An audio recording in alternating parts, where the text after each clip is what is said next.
الله وكفى وسلام على عباده الذين اصطفى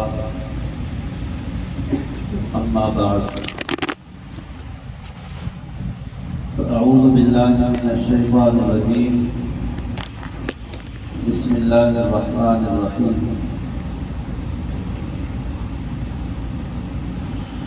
يوم لا ينفع مال ولا بنون إلا من أتى الله بقلب سليم سبحان ربك رب العزة عما يصفون وسلام على المرسلين والحمد لله رب العالمين اللهم صل على سيدنا محمد وعلى آل سيدنا محمد وبارك وسلم اللهم صل على سيدنا محمد وعلى آل سيدنا محمد وبارك وسلم اللهم صل على سيدنا محمد وعلى آل سيدنا محمد وبارك وسلم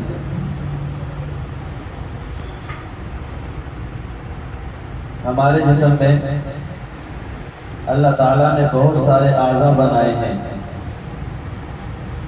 اور ان تمام اعضاء کو اگر الگ الگ کر دیا جائے تو پھر انسان نہیں رہتا، اور اگر سارے اعضاء کو ایک ساتھ جوڑ دیا جائے تو پھر ہم اسے انسان کہتے ہیں۔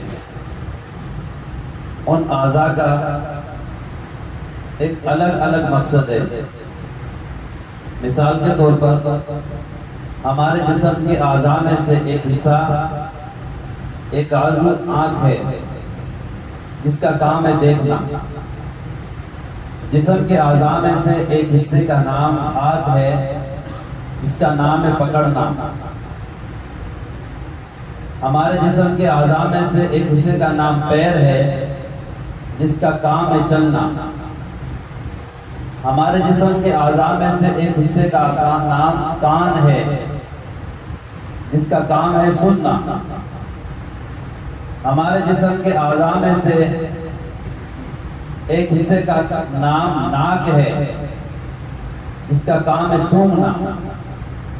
ہمارے جسم کے اعضاء میں سے ایک حصے کا نام زبان ہے جس کا کام ہے بولنا۔ ہمارے جسم کے اعضاء میں سے ایک حصے کا نام دماغ ہے جس کا کام ہے سوچنا، اور ہمارے جسم کے اعضاء میں سے ایک حصے کا نام دل ہے جس کا کام ہے محبت کرنا۔ دل اللہ رب العزت نے ایک بنایا اور ایک نہیں بنایا۔ جب انسان کے اعضاء میں سے ایک حصے کا نام دل ہے اور وہ ایک ہے اور اس کا بنانے والا بھی ایک ہے، تو اس ایک نے اس ایک کو ایک کے لیے بنایا ہے، اور اس ایک کو ہم کہتے ہیں اللہ۔ اپنے زبان سے لے کے دیکھیں، اللہ، یہ اللہ کا جو نام ہے اللہ، یہ جس زبان سے لیا جاتا ہے اس زبان کے اندر چاشنی گھول کے رکھ دیتا ہے۔ آہستہ آہستہ جب اس زبان سے بہت کثرت کے ساتھ میں اللہ کا یہ نام لیا جاتا ہے تو پھر اس نام کی برکت سے آہستہ آہستہ بندے کے دل کی جو بستی اجڑی ہوئی ہوتی ہے وہ ویران بستی آباد ہو جایا کرتی ہے، اور اس نام کی وجہ سے انسان کے دل کی کایا پلٹ ہو جایا کرتی ہے۔ حضرت گنگوئی رحمۃ اللہ علیہ نے لکھا ہے، اگر کوئی بندہ ساری زندگی میں اللہ رب العزت کا یہ نام ایک مرتبہ غفلت کے ساتھ میں ملے گا تب بھی یہ نام بغیر اثر کیے ہوئے رہ نہیں سکتا، اور جو بندہ دل کی گہرائی کے ساتھ میں لے گا، اللہ رب العزت سے بے پناہ محبت کے ساتھ لے گا، اور اس عظمت کا دل میں خیال کر کے لے گا کہ یہ میرے پاک پروردگار کا نام ہے، اور میں اپنے پاک پروردگار کا یہ نام اپنی زبان یا اپنے دل سے لے رہا ہوں، پھر دیکھیں کہ یہ نام کتنے زیادہ دلوں کے اندر اثر انداز ہوتا ہے۔ ہمارے قاری صاحب نے ابھی قرآن مجید کی تلاوت کی ہے۔ پانی کے بارے میں ہمارا مشاہدہ یہ ہے کہ جب پانی بہت زیادہ چلتا ہے تو اس کا راستہ بنانے کی ضرورت نہیں پڑا کرتی، پانی اپنا راستہ خود بنا لیا کرتا ہے۔ اگر ہم لاکھ کوششیں کریں کہ پانی ذرا دائیں طرف سے آ رہا ہے، ہم اس کا رخ موڑ کر بائیں طرف کر دیتے ہیں، مگر پانی کے چلنے کا جو ارادہ ہے وہ دائیں طرف کا ہے، تو پانی دائیں طرف ہی چل کر رہے گا، اسے آپ بائیں طرف موڑ نہیں سکتے۔ اللہ رب العزت کا یہ قرآن کلام پاک یہ بھی ایسا ہی ہے جیسے کہ پانی، جس طرح پانی کو اپنا راستہ بنانے کی ضرورت، دوسروں کو اس کے بعد راستہ بنانے کی ضرورت پیش نہیں آتی، پانی اپنا راستہ خود بنا لیا کرتا ہے۔ اللہ کا یہ کلام بھی انسان کے دلوں میں اپنا راستہ خود بنا لیا کرتا ہے اور دلوں کی گہرائیوں میں خود اترتا چلا جایا کرتا ہے۔ اللہ رب العزت کا یہ نام بھی بندے کے دل میں اترتا چلا جاتا ہے، دل کی گہرائیوں میں اترتا چلا جاتا ہے، اور گناہوں کی وجہ سے جو بندے کا دل سیاہ ہو چکا ہوتا ہے اس گندگی کو دھو کر رکھ دیا کرتا ہے۔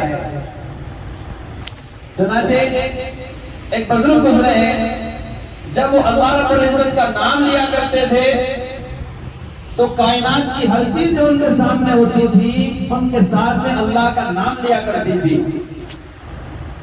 حتیٰ کہ اگر کوئی بندہ ایک مرتبہ ان کے سامنے پروردگار کا نام لیتا، وہ اپنے جیب میں ہاتھ ڈالتے اور جیب میں ہاتھ ڈالنے کے بعد اس اللہ کا نام لینے والے کو مٹھائی دیا کرتے تھے۔ کسی نے پوچھا، جب کوئی بندہ آپ کے سامنے اللہ کا یہ نام لیتا ہے آپ اس بندے کو مٹھائی کیوں کھلاتے ہیں؟ وہ جواب دیتے، جو میرے پروردگار کا نام میرے سامنے لے، میں اگر اس کا منہ مٹھائی سے نہ بھر دوں اور مٹھائی سے میٹھا نہ کر دوں تو اور کیا کروں؟ اللہ رب العزت نے ان کے ساتھ یہ معاملہ کیا تھا، چونکہ وہ اللہ رب العزت سے بھی محبت کرتے تھے اور اللہ رب العزت کے نام سے بھی بے پناہ محبت کرتے تھے۔ انہیں اپنے جیب میں مٹھائی ڈالنے کی ضرورت نہیں آتی تھی، آٹومیٹکلی کوئی بندہ ان کے سامنے اللہ کا نام لیتا، وہ جیسے جیب میں ہاتھ ڈالتے تو پہلے سے آلریڈی ان کے جیب کے اندر مٹھائی موجود ہوتی تھی۔ ان کا نام تھا حضرت شبلی رحمت اللہ علیہ، اپنے وقت کے گورنر تھے۔ اللہ رب العزت کے اس نام کے سیکھنے کی وجہ سے انہوں نے گورنری کو چھوڑ دیا تھا اور رات دن محنت کر کے اللہ رب العزت کے اس نام کو سیکھا تھا۔ ہم بھی اپنے کابرین کے یہاں خانقاہ میں جو حاضر ہوتے ہیں، یہ ہمارا یہ قافلہ جو اس وقت یہاں موجود ہے، یہ بھی اللہ رب العزت کا اسی نام کو سیکھنے کے لیے اور اللہ رب العزت کے اس نام کو دل کی گہرائیوں میں اتارنے کے لیے حاضر ہوا ہے۔ ہم دعا کرتے ہیں اللہ تعالیٰ سے کہ ہمارا پاک پروردگار اپنے اس نام کو ہمارے دلوں کی گہرائیوں میں اتار دے، ہم دنیا کے اندر زندہ رہیں تو اپنے پاک پروردگار کو یاد کرنے والے رہیں، اور جب دنیا سے جانے لگے تو اس وقت بھی ہماری زبان پر اللہ رب العزت کا یہ نام آ جائے تو کام بن جائے گا۔ اگر اس وقت اللہ رب العزت نے ہم سے پوچھ لیا، اے میرے بندے تو میرے پاس آیا ہے مگر تو میرے پاس کیا لے کے آیا ہے، ہم جواب دے سکیں گے، اے میرے مالک ہم آپ کے پاس حاضر ہوئے ہیں مگر ہم نے آپ کا نام لینے کی ایک نقل اتاری تھی اپنے مشائخ کی طرح، اور جب دنیا سے ہم آ رہے تھے دنیا کی بہت ساری مصروفیات اور بہت سارے مشاغل اور دنیا کی بہت ساری ضرورتیں اور ایسی بہت ساری چیزیں جو ہمارے دل کی گہرائیوں میں اتری ہوئی تھی، ہماری اولادیں، ہماری بیویاں، ہمارے دوست وغیرہ، وہ سب ہمارے دلوں میں تھے، مگر اس وقت ہم نے نہ تو اپنی اولادوں کو پکارا اور اس وقت ہم نے اپنی بیگمات کو پکارا۔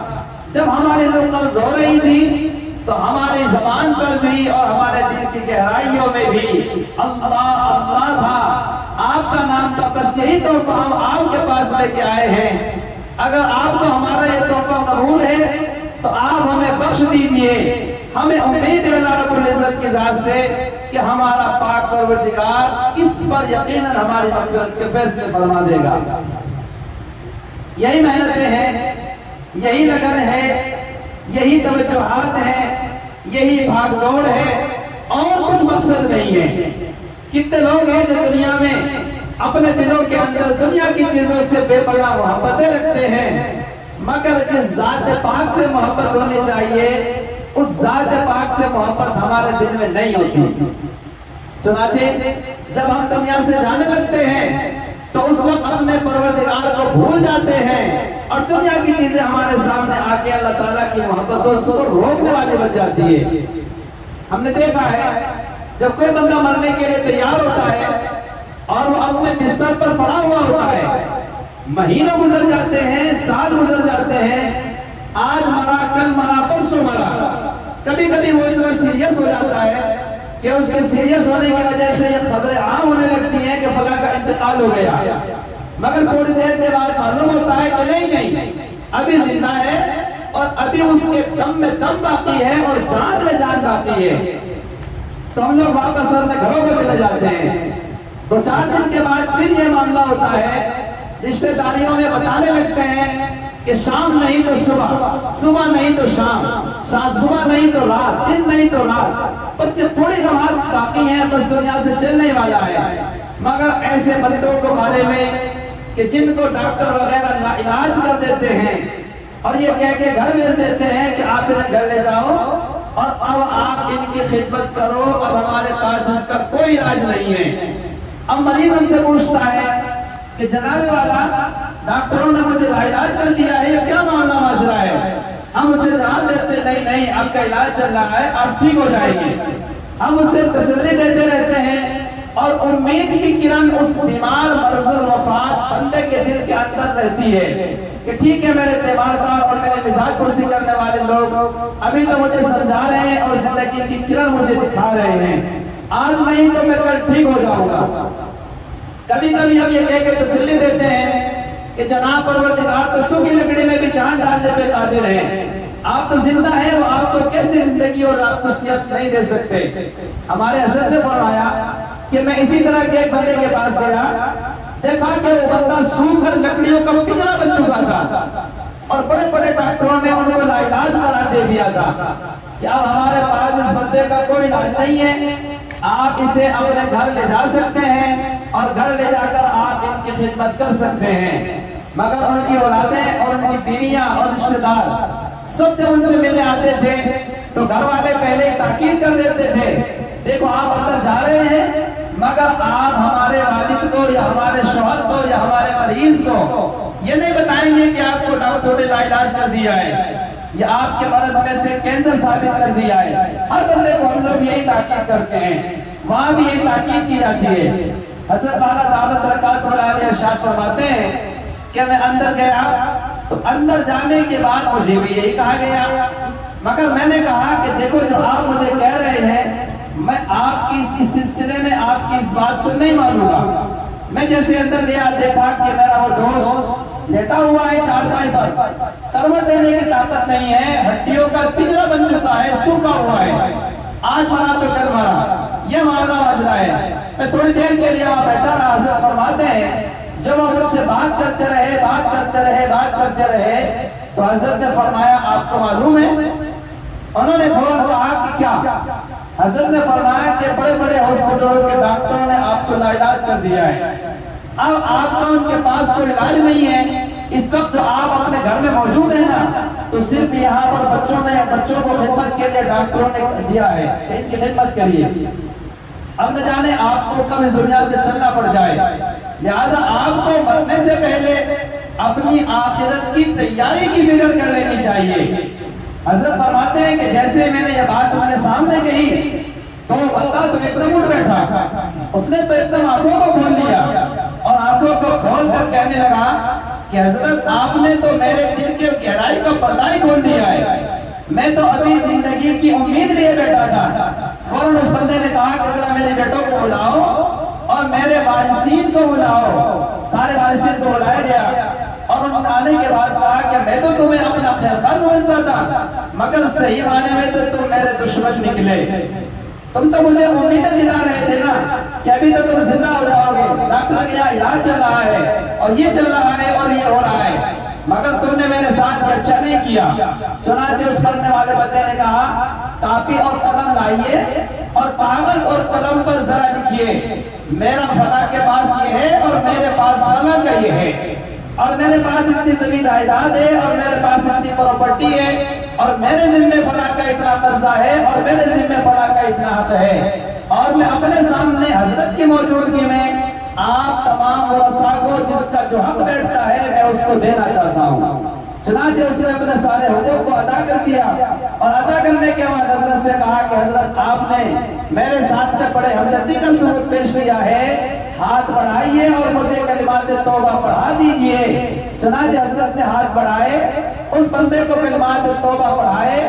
صبح سے شام کا وہ گزرا تھا کہ اگلے دن خبر آئی کہ وہ بندہ دنیا سے اللہ اللہ کرتا چلا گیا۔ اندازہ کیجئے جب بندے کے دل کے اندر فکر آخرت ہوتی ہے، اللہ رب العزت کی محبت ہوتی ہے، دلوں میں جو محبت ہوتی ہے وہ زبان پر آ جایا کرتی ہے۔ ہانڈی کے اندر جو کچھ ہوتا ہے چمچے کے ذریعے وہی نکلا کرتا ہے۔ دل کے اندر دنیا کی محبت ہوتی ہے، آخرت میں جانے کے وقت بھی وہی محبت ظاہر ہوتی ہے۔ ہم کبھی مرنے والے کے سامنے کہہ رہے ہوتے ہیں ذرا جی آنکھ کھولو، آپ اسے جانتے ہیں یہ کون ہے؟ نہیں، آپ کا بیٹا ہے، آپ اسے پہچانتے ہیں۔ اس وقت بندوں کو پہچاننے کا وقت نہیں ہوتا، بلکہ بندوں کے مالک کو پہچاننے کا حق ہوتا ہے۔ ہم جو گلی کوچوں میں بھاگ دوڑ کر رہے ہیں، ہمارے مشائخ جو راتوں کو جاگ رہے ہیں اور مسلوں کی پیٹھ پر جو بیٹھ کر ساری رات گزار رہے ہیں، ان کا مقصد پروردگار کی معرفت کو حاصل کرنا ہے۔ ہم بھی اپنے پروردگار کی معرفت کو حاصل کرنے کے لیے اس پنجاب کا سفر کرنے میں یہاں پر آئے ہیں، اور یہی ہمارا مقصد ہے کہ کہیں تو ہمارا پروردگار ہمیں مل جائے۔ ہم اپنے پروردگار کو ڈھونڈتے پھر رہے ہیں۔ ایک وقت آئے گا کہ جب کوئی بندہ کسی ڈھونڈنے والے کو ڈھونڈ رہا ہوتا ہے تو وہ مل جایا کرتا ہے۔ اسی طرح اگر ہم اپنے پروردگار کو تلاش کریں گے نا تو ہمارا پروردگار بھی ہمیں مل جائے گا۔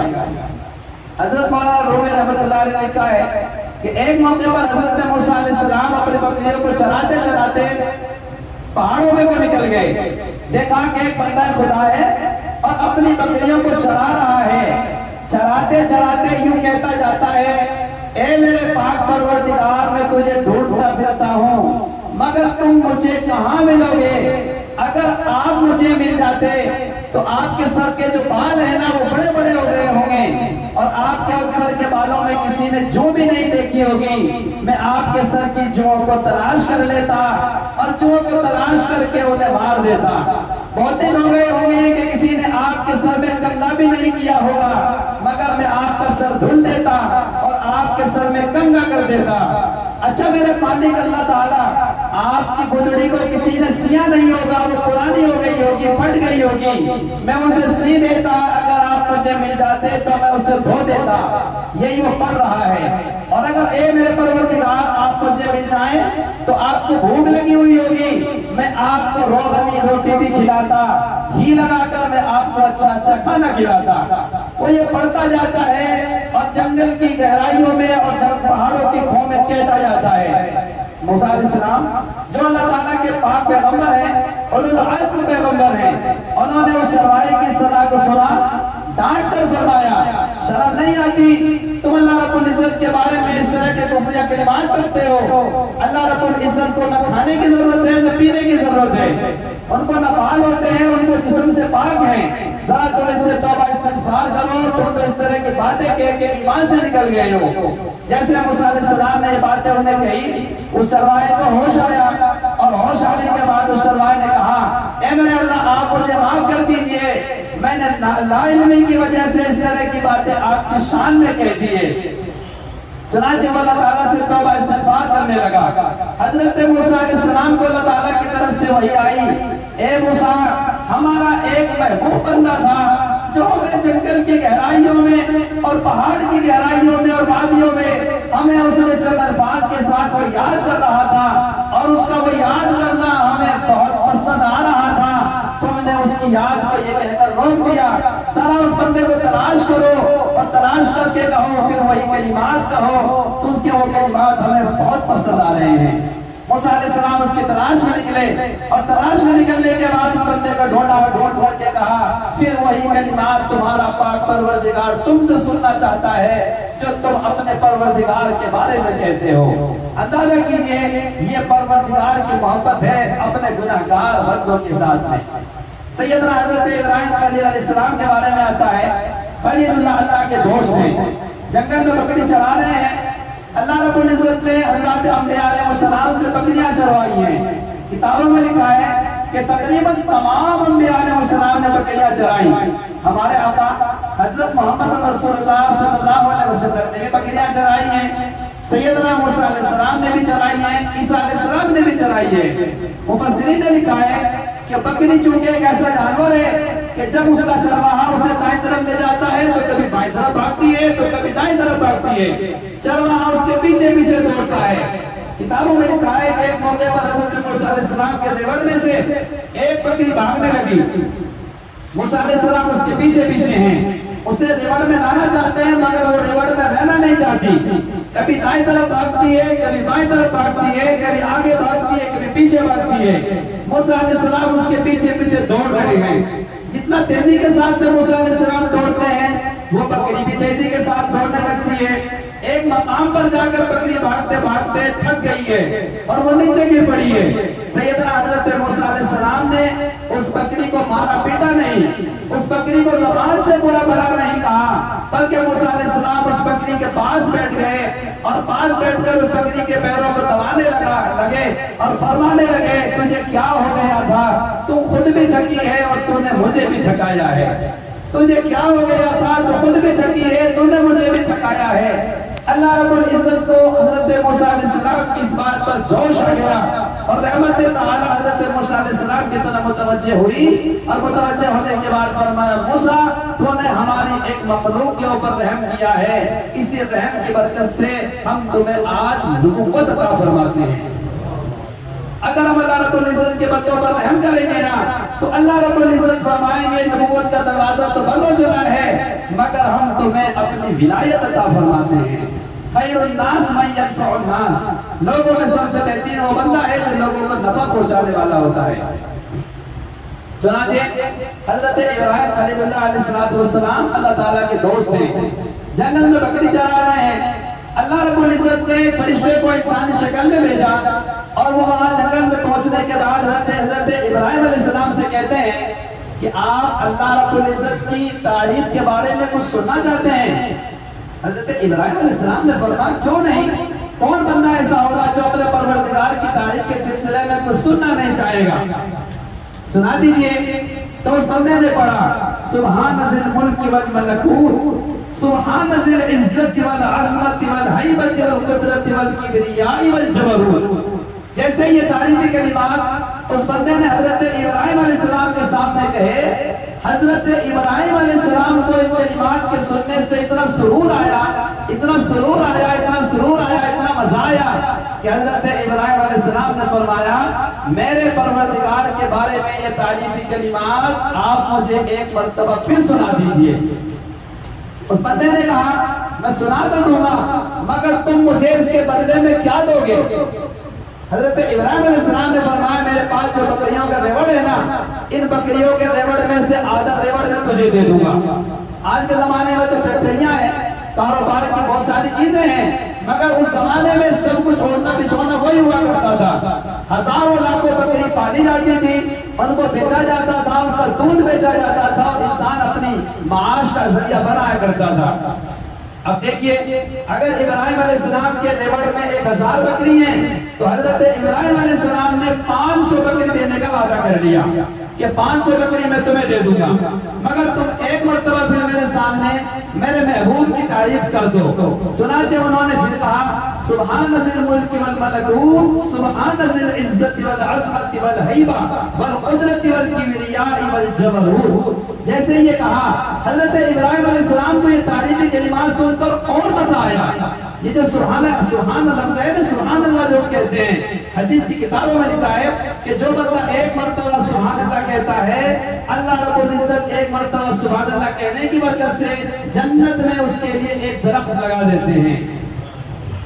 2 مرتبہ سبحان اللہ کہتا ہے 2 درخت لگ جاتے ہیں، 3 مرتبہ کہتا ہے 3 لگ جاتے ہیں، حتیٰ کہ جب کوئی بندہ سبحان اللہ کہتا ہی رہتا ہے تو اللہ رب العزت جنت میں اس کے لیے باغوں کی لائن لگا دیتے ہیں۔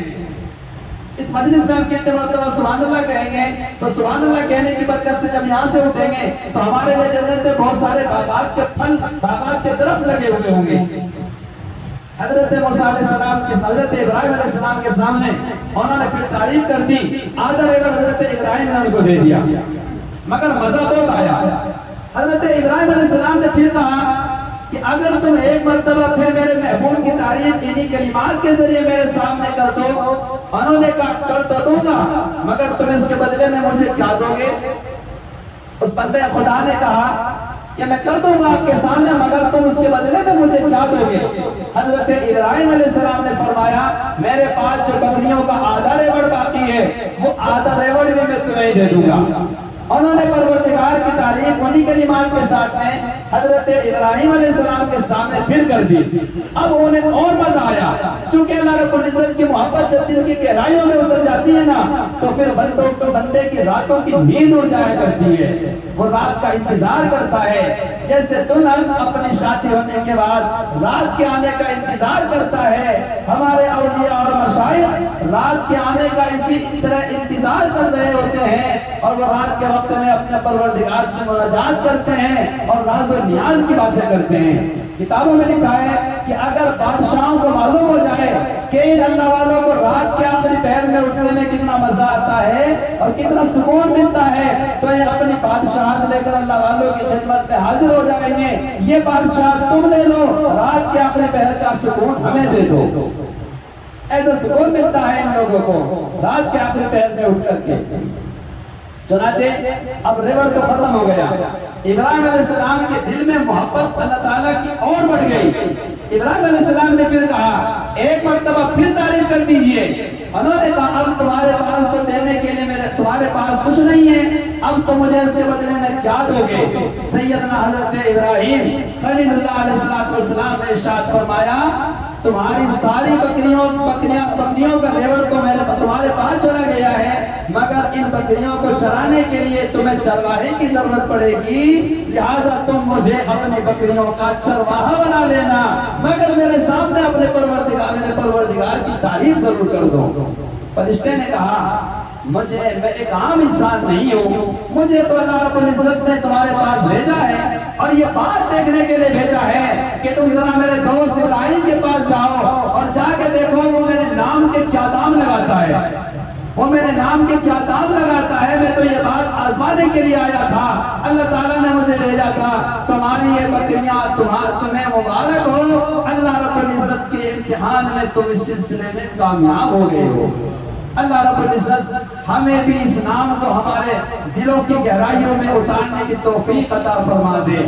یہ نورانی مجمع جس میں ہمارے بہت سارے علماء موجود ہیں، بہت سارے صاحب نسبت بزرگ موجود ہیں اور بہت سارے حضرات اکابرین حجاج کرام موجود ہیں، بہت سارے تجارت کرنے والے احباب موجود ہیں، سب لوگوں نے اپنے اسلام کو چوپٹ کر دیا ہے۔ آج میں گواہی دیتا ہوں آپ سب حضرات کے سامنے، اے میرے پاک پروردگار، یہ لوگ یہاں کسی کاروبار کے لیے نہیں آئے ہیں، یہ لوگ یہاں پر کسی مقصد کے لیے نہیں آئے ہیں، یہ سب آپ کے متلاشی ہیں اور آپ کو ڈھونڈتے پھر رہے ہیں۔ یہ سب تو کہہ رہے ہیں اللہ آپ ہمارے ہیں، آپ بھی ایک مرتبہ کہہ دیجئے اے میرے بندو تم بھی میرے ہو، ہمارا کام بن جائے گا۔